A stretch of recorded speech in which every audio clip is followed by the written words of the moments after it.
વડોદરા શહેરમાં રણછોડરાયજીને તોપથી સલામી આપવાના મામલાને લઈને પોલીસ કમિશનરે મંદિરે પહોંચી તોપનું નિરીક્ષણ કર્યું હતું।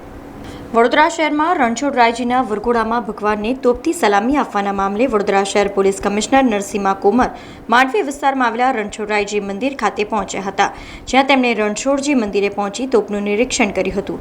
અત્રે ઉલ્લેખનીય છે કે નામદાર કોર્ટે તોપ ફોડવા પરવાનગીની સત્તા પોલીસ કમિશનરને સોંપી છે, જેને લઈને તોપ ફોડવા પોલીસ કમિશનરની પરવાનગીની જરૂર છે। ત્યારે આજે નિરીક્ષણ બાદ તોપ ફોડવાની પરવાનગીની આપવી કે નહીં તે અંગે નિર્ણય લેવાશે।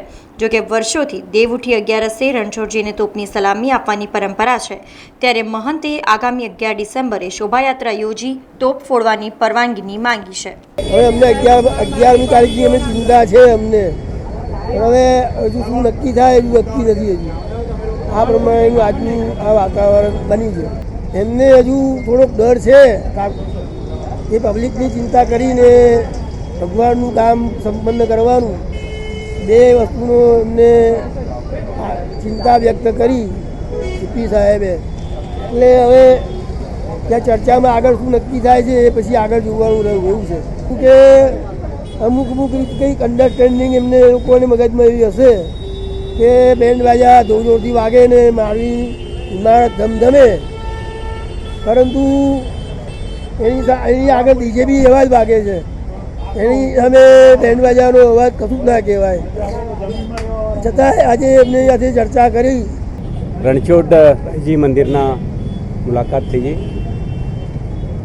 અને ભગવાનની દર્શન કરી પ્રસાદ લીધી છે, અને એક મુદ્દા બાબતે મહાનશ્રીનું અને એમના પરિવારનું અરજીના અનુસંધાને આપણે ઇન્સ્પેક્શન પણ કરી છે, નિરીક્ષણ પણ કરી છે।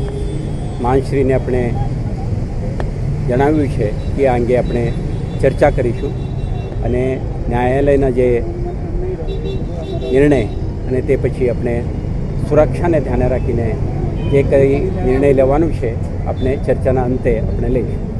આજની તારીખે આપણે એક મુલાકાત, નિરીક્ષણ અને એમના આ અંગેનું પ્રાથમિક ચર્ચાઓ આપણે કરીશું। સમાચારોના સતત અપડેટ માટે TNN ન્યૂઝને YouTube પર સબસ્ક્રાઇબ કરી બેલ આઇકોન પ્રેસ કરો અને અમારી સાથે જોડાયેલા રહો Facebook, Instagram અને Twitter ઉપર।